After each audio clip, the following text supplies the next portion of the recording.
Academia Credo, para la reforma de toda la vida y la cultura.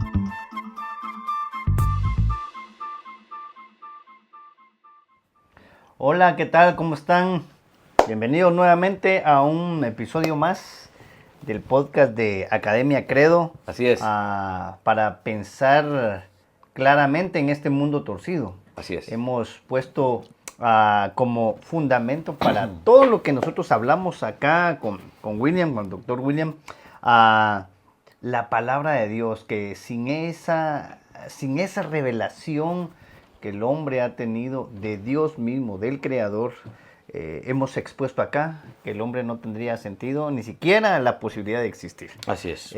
Si no es Dios primero, nosotros como seres humanos ni siquiera existiríamos, mucho menos tendríamos pues la posibilidad de razonar, ¿no? De existir, de argumentar, de darle sentido a algunas cosas que nosotros consideramos acá. Entonces, estuvimos hablando la última vez acerca de evidencias, cómo es que simplemente el hecho de traer el ejercicio de la evidencia no es el fundamento para determinar la verdad. Así es. ¿Ok? Algunos de nosotros hemos caído en ese error. ¿Y cómo así? La evidencia no demuestra que algo es verdad. Y claramente pues ya lo hablamos. El que no lo haya visto, lo invitamos a que vaya a ver los podcasts anteriores y que por ahí nos escriban, que vamos a estar desarrollando más con ustedes todas estas ideas apologéticas, ¿no? El racionalismo en perspectiva, eso es lo que vamos a estar hablando a partir de este capítulo y lo vamos a tratar de desarrollar. Ojo, queremos tratar esto desde la perspectiva bíblica, vamos a desarrollar esto desde la perspectiva bíblica, que es básicamente lo que hacemos en todos los temas. Así que vamos a entrar de lleno al tema del racionalismo, la razón humana. ¿Qué dice la Escritura acerca de todo esto? Sí, este va a ser un tema tal vez un poco pesado y un tanto técnico. Vamos a combinar un poco las disciplinas históricas, filosóficas y obviamente apologéticas y teológicas para analizar el concepto del racionalismo, que ha sido pues obviamente una fuerza muy influyente en nuestra sociedad posmoderna. El escritor Colin Brown escribió un libro que se llama Cristianismo y el pensamiento occidental. El subtítulo de ese libro es Una historia de filósofos, ideas y movimientos. Y él escribe un pequeño párrafo que quisiera citar. Él dice así: en el lenguaje cotidiano, el racionalismo ha llegado a significar el intento de juzgar todo a la luz de la razón. Vinculado a esto está la suposición de que una vez la razón ha juzgado todo, la razón habrá desechado por completo lo sobrenatural y nos quedará solo la naturaleza y los hechos concretos. Ahí termina la cita. Muy bien. Este punto es importante que lo analicemos porque generalmente el cargo en contra del cristianismo es que nosotros no nos basamos en la razón, ¿sí? Y claramente hacemos uso de la razón porque somos seres racionales, pero este es el punto. Nosotros como creyentes podemos definir, podemos justificar de dónde proviene la razón, cuáles son los límites de la razón y qué es lo que la razón puede ayudarnos a entender y comprender en nuestra vida cotidiana. A la luz de las Escrituras, claramente existe una perspectiva acerca de la razón, pero no somos racionalistas y eso es lo que vamos a desarrollar aquí. Algunos filósofos sostienen que nuestro conocimiento final se formula únicamente mediante nuestra capacidad de razonar con independencia de cualquier otra autoridad externa, ¿sí? En su forma más flagrante, es decir, en su forma más, si lo puedo decir así, descarada, abierta. Esta perspectiva es que el pensamiento que opera independientemente de Dios, eso es razonable. Esa es la perspectiva del racionalismo, ¿no? Para algunos, la razón se convierte en el estándar con el cual deben evaluarse todos los demás estándares y parámetros. Usar la razón de esta manera se denomina racionalismo, ¿sí? quien cree que la razón es el estándar supremo, ese es un racionalista. Por lo tanto, vamos a definir de ahora en adelante el racionalismo y lo vamos a poner en su propia perspectiva.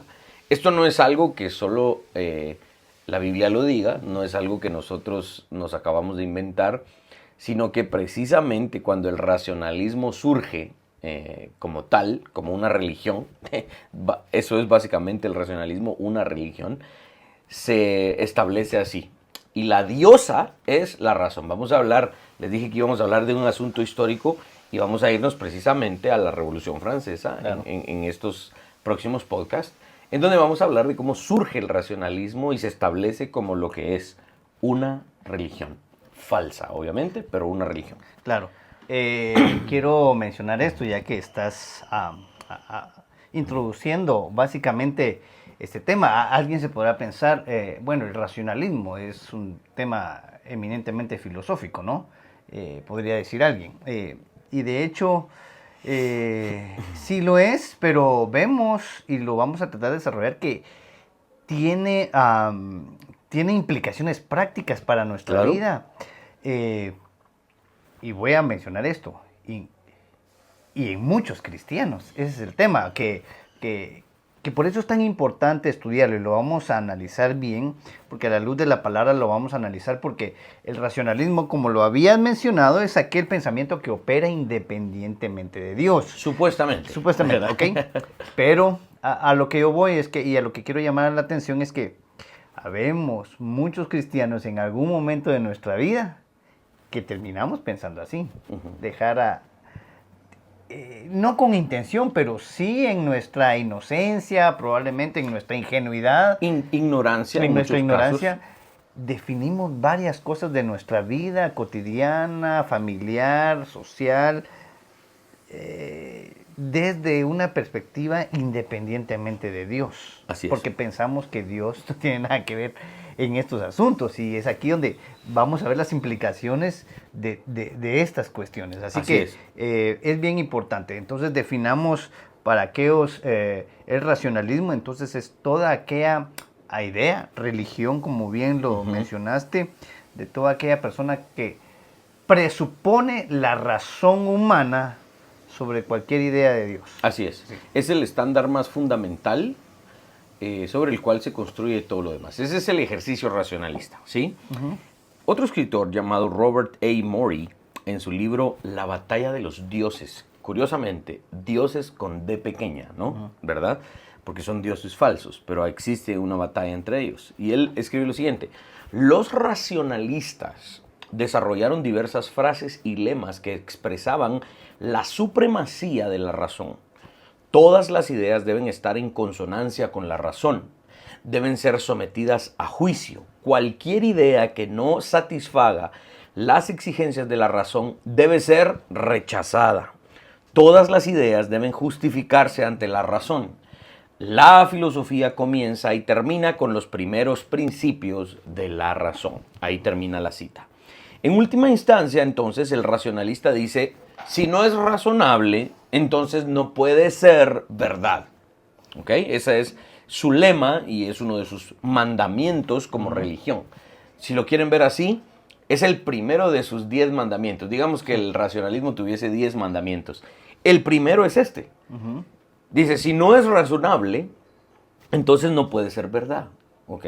Ahí hay dos problemas. No han definido qué es razonable y tampoco han definido qué es verdad. Y después vienen muchos otros problemas. Este es precisamente el punto. No existe un estándar supremo, universal, que todos puedan obtener y decir: yo lo entiendo, para definir esto es razonable. No existe, entre los racionalistas, no existen puntos de acuerdo a nivel fundamental.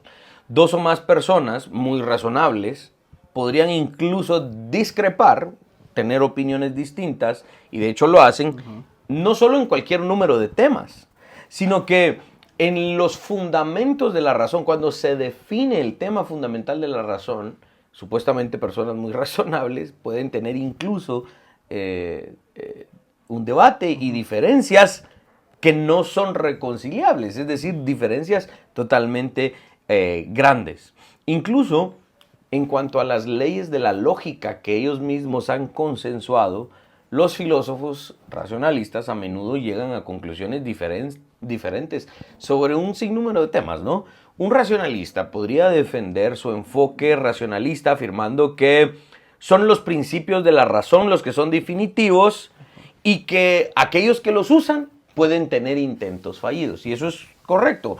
Eso sucede en la teología. Claro. Por ejemplo, de este lado de los creyentes, excluyendo todo el ejercicio liberal y todo lo demás, vámonos al ortodoxo, ¿sí? A los que defendemos el credo de los apóstoles, Nicea, el credo de Atanasio, a los que defendemos la Trinidad, ¿verdad? Y los que no nos oponemos a la inerrancia de las Escrituras, sino que la asumimos. Entre nosotros, aquellos que estamos de este lado, si le quieren llamar conservador en la teología, incluso, hay diferencias. Y ese ejercicio es normal.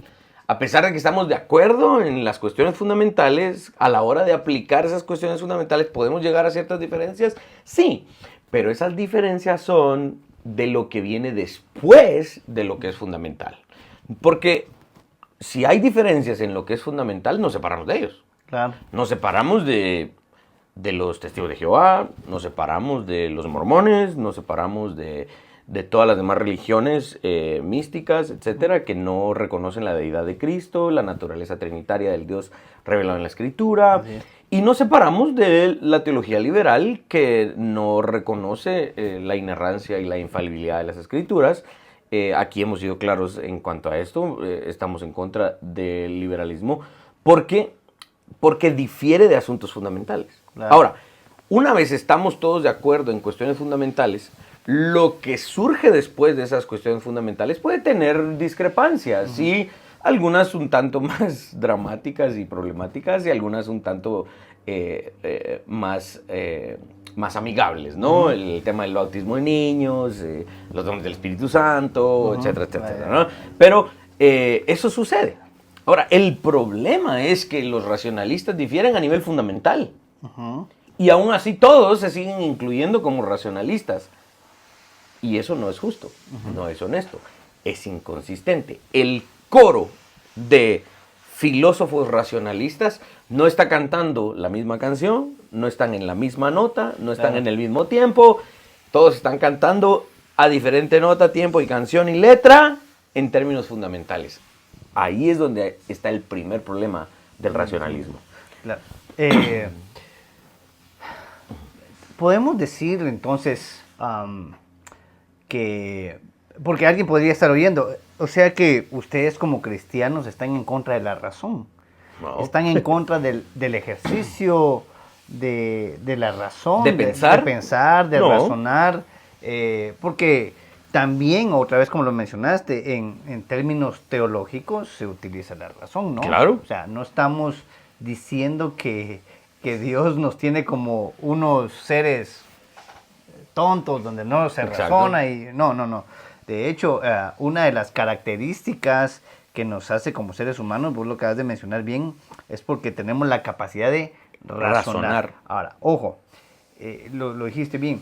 Los cristianos razonamos con un fundamento eterno. Exacto. Esa es la diferencia, cómo se razona allá afuera, fuera del cristianismo, fuera de la teología. Bueno, quiero corregirlo porque también hay afuera de teología, ¿no? Pero una teología, obviamente, de un Dios falso, ¿no? Claro, así es. Entonces, el ejercicio de usar la razón no es un ejercicio que se adjudique exclusivamente a las mentes brillantes ateas. No. Porque por muchos años históricamente se ha dicho que el cristiano es aquel que no piensa, aquel que es tonto, aquel que cree todo lo que le dicen, ¿no? Y entonces se piensa que el cristiano no tiene la capacidad de ser brillante en su razón. Y obviamente todos esos ataques son, muchos de ellos son ad hominem, lo que se llama en el ad hominem, ¿no? Es el ataque al carácter y no tanto a la posición. Claro. ¿Cuál es nuestra posición? Los seres humanos son entes, son seres racionales que tienen la habilidad de hacer el uso de la razón, no operan por instinto, como lo hacen otras criaturas como los animales, etcétera, sino que operan por medio de la razón. Creemos que cuando Dios sopló en la nariz de Adán aliento de vida, puso su imagen en esa bolsa de polvo que somos, puso en nosotros su imagen. Y parte de eso que Dios sopló en la nariz de Adán es esa habilidad del raciocinio. Ahora, no nos oponemos al pensamiento, no nos oponemos a la razón. Lo que estamos diciendo es que ¿de dónde surge la razón? ¿Cuáles son sus elementos fundamentales? Los creyentes sí podemos justificar eso. Los racionalistas como tal, si son consistentes con lo que predican, tienen ese primer problema, que ya me estoy dando cuenta que este tema nos va a llevar más podcasts, que el problema de los racionalistas es que no pueden definir en términos fundamentales, de acuerdo a sus propios principios, qué es razonable y qué no es razonable. Claro, ¿verdad? por ejemplo, ¿dónde se origina la razón? Exacto. ¿Dónde se origina el ejercicio de la racionalidad? Y aquí hay otro gran problema. La razón es un asunto material, inmaterial. Sí. Entonces, cuando alguien dice, no creemos en la fenomenología, no creemos en todo este tema de lo sobrenatural que dice la Biblia, porque son cuestiones mitológicas, etc. Ok, entonces la razón tendría que tener una forma material, claro, física, que podamos... Sí, está el cerebro, ese es tejido cerebral, pero ya hemos tratado en otros podcasts, ¿cómo es posible que un tejido cerebral con reacciones químicas den a luz inferencias lógicas intangibles, las cuales supuestamente el racionalista niega de facto, de principio? Entonces, aquí es donde vemos todas estas inconsistencias. Y si se dan cuenta, lo que estamos criticando es el fundamento del racionalismo, no el fundamento de la razón. Claro. Porque la razón sí tiene un fundamento bíblico, sobrenatural, divino, porque es un regalo de Dios para el ser humano que puede procesarlo y se forma una epistemología. La nuestra creemos o luchamos al menos para que sea eminentemente escritural. Y podemos ver entonces que la razón desde la perspectiva escritural bíblica no tiene contradicciones y puede funcionar, puede ser unida al ser humano y el ser humano puede entender por qué la obtiene y la utiliza. Pero desde la perspectiva racionalista como tal, atea, que no considera al Dios de la Biblia, no puede definir todas estas cosas. Claro. Bueno, se nos fue el tiempo. Se nos fue. Y ni siquiera hemos terminado, creo, no sé si la introducción, pero bueno. Sí. Quedemos claros entonces que lo que estamos intentando nosotros, como lo hemos dicho repetidamente, es mostrar la consistencia de nuestra perspectiva bíblica en todo lo que hacemos, y específicamente hoy hablando acerca de la razón y por qué vamos a presentar la inconsistencia. Bien lo acabas de mencionar, si el racionalista fuera consistente con lo que predica, con lo que dice, vamos entonces a llegar a la conclusión que están equivocados, porque no hay en ellos el fundamento conclutivo para demostrar la base o el fundamento de la existencia de la razón. Exacto. Porque no pueden llegar hasta ahí. Exacto. En puros términos racionalistas, no hay forma de definir la razón y no hay objeto para utilizarla. Claro. Entonces, ¿pero por qué los racionalistas, si están equivocados, por qué tienen razón? Ahí el punto. Tienen razón porque son seres humanos creados por Dios, quien les regaló la capacidad de hacer uso de la razón. Y si la utilizan mal, si utilizan el regalo de la razón para negar a aquel que se las regaló, por eso merecen el infierno, porque no reconocen a Cristo como el amo y Señor en el ámbito del conocimiento, en el ámbito de la razón. Como lo explica claramente Pablo en Romanos, que no le reconocieron como a Dios, sino que se envanecieron en sus propios razonamientos. Así es. Que Dios les bendiga. Nos vemos en el próximo capítulo. Nos vemos en el próximo podcast. Suscríbete y comparte. Reformemos juntos toda la vida y la cultura.